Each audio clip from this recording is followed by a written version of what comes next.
Right, so time now to get interactive on Joy News Prime. And of course, there's a lot trending on Twitter having to do with the killing of Hussein Swale. Mapit Susebede has joined me, and we're going to together bring you the trends on Twitter and on social media. Yeah, join us on the conversation, Facebook and Twitter. We're Joy News on TV, and also on WhatsApp, we're 055-815-7074. As you had said, Israel, a member of the popular private investigations company Tiger Eye, PI Ahmed Husseini Sule, has been shot dead by known persons at Medina in Accra, and this caused a stir on social media, and we'll be taking some of those comments.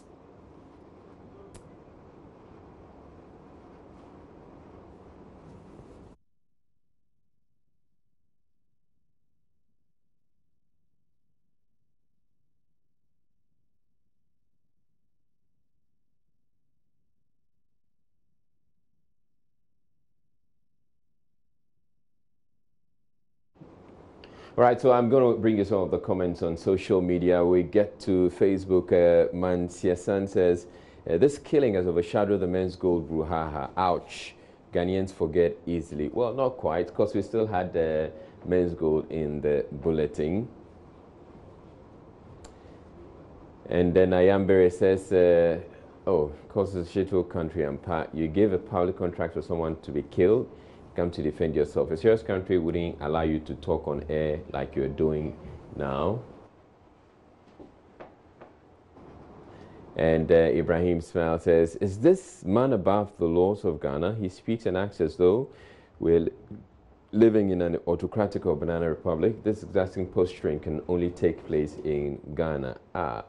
And I'm sure he's referring to comments by Kennedy Ejepon, that's in Central MP. Abu Kari Adam says, it's my often stated belief that police and politicians are responsible for the indiscipline and lawlessness in this country for the past 2 years. Allah is watching you.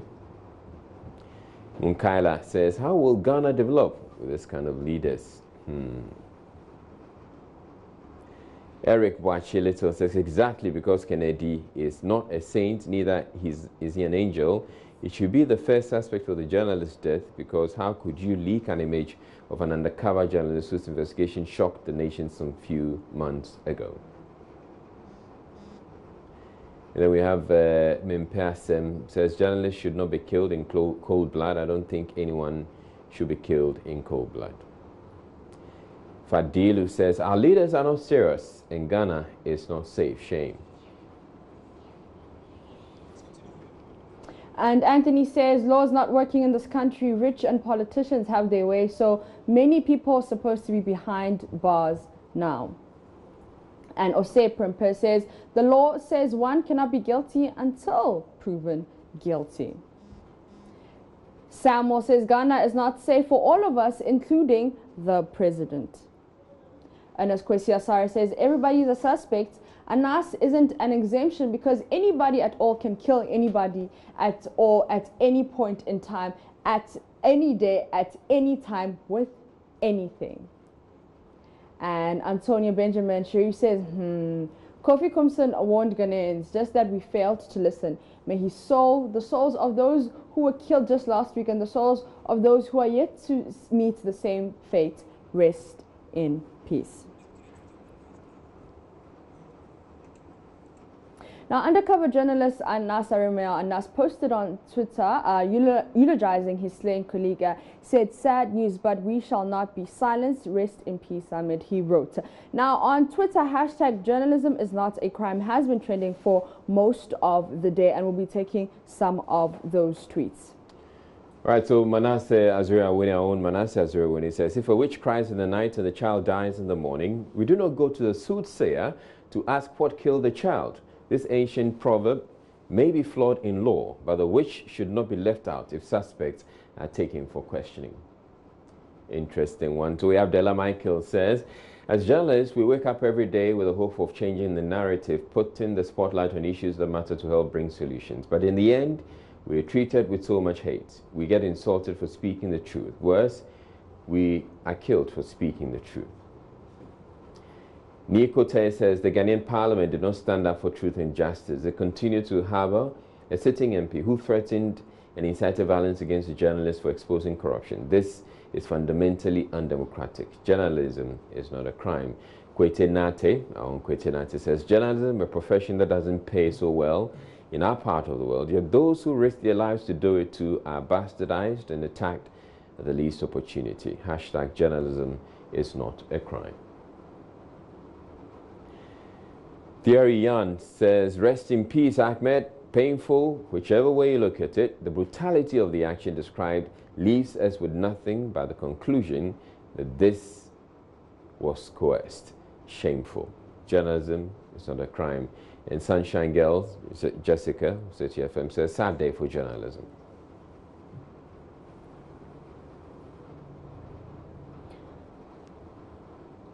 So Mina Minaj says, how can you judge Kennedy Agyapong? His utterances were morally bad, but then that isn't enough reasons to call him murderous. Coincidences do happen.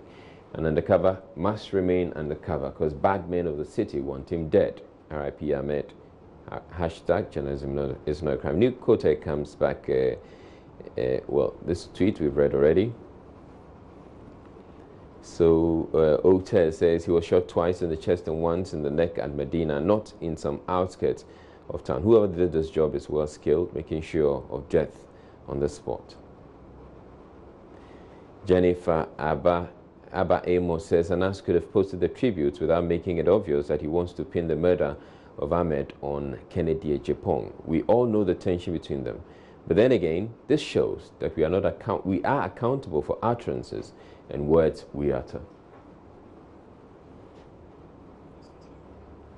And at If We Know You Know, GA says, while Kennedy Agyapong's conduct in releasing Anas associate Amid's picture may have nothing to do with this murder, it is about time we address politicians owning, controlling the media in Ghana and using them for personal vendettas. At Classic Wilson 1 says, you will never understand how it feels until it is someone close to you. Hashtag journalism is not a crime. Now, let me take some of your WhatsApp messages.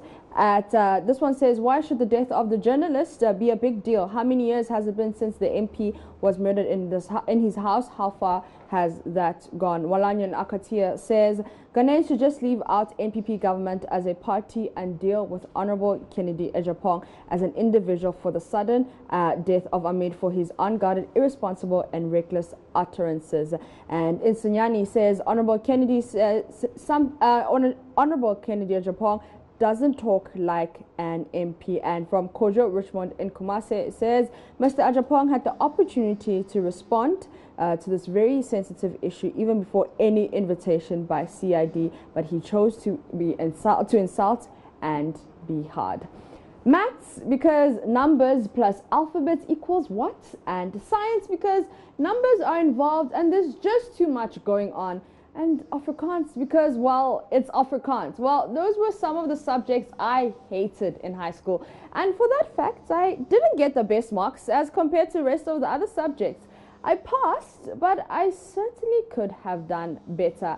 Today on Throwback Thursday, I want to know what subjects you disliked and why. When I was in JHS, I didn't like mathematics.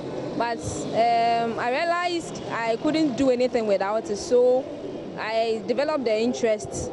And then continuing from JHS to SHS, like I was cool with mathematics. I think mathematics, yes, mathematics. I didn't like mathematics.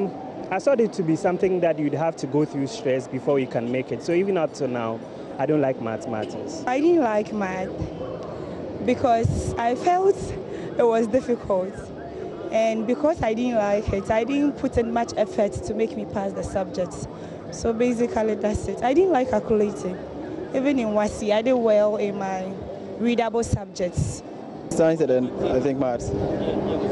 Yeah. Why? Because, I enjoyed reading and then writing than to, most of these calculations. And then also I think I had a personal grudge with, I think, the science teacher. Maths. Because of the calculations. I don't like calculations. Well, it seems like maths wasn't liked. Israelite, Which Well, subjects? I loved maths actually. So maths was one of the, for me, maths, I was one of those students who would, we had a textbook back then, it was called Joint School Project, JSP. I'll take the JSP and try and answer the questions even before my master would ask me to go and answer them, give it to me as homework. But which one did you dislike? I disliked French. Oh, wow. Wow. Such a beautiful language. I didn't really? get it. I just couldn't get it. Oh. Yeah, you're supposed to put in, yeah. Like, comment ça va? Je suis, Je t'aime. Oh, okay. All right, let's see what people are saying on Facebook. All right, let's get on to Facebook. Well, I know that subject called mathematics disturbed me. Wachilito says, you posted all sectors, leaving the agricultural sector behind me, while that causes the backbone of this nation. But Alira says, integrated science, I'll try my possible best. I'll score a C. Robert Apia says, chemistry and physics. Why? Because it's not my part. Adam Matthias says, maths. No one in the class expects me to talk or contribute. Okay, I could tell people really hated math.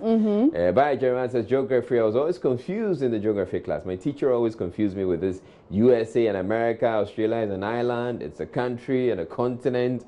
And I'll be like, what? So what is actually Australia? Kudos says, English was my best subject in school. I developed interest in English because my English teacher, Mr. Hassan Yidana, was extremely good in the subject. So his lessons were always enjoyable. And that's true. It depends. It's all about the kind of teacher you get. If you get a really good teacher, you're going to enjoy the subject. If you don't, then it's going to be hell for you. And we have Banduma says, geography, although my class never had a geography teacher for a full term. Oh, wow. Wow. All right, and the last one is Linda, who says, E-Maths, they'll teach with simple and easy questions, but let them bring the exercise, then boom, you are lost.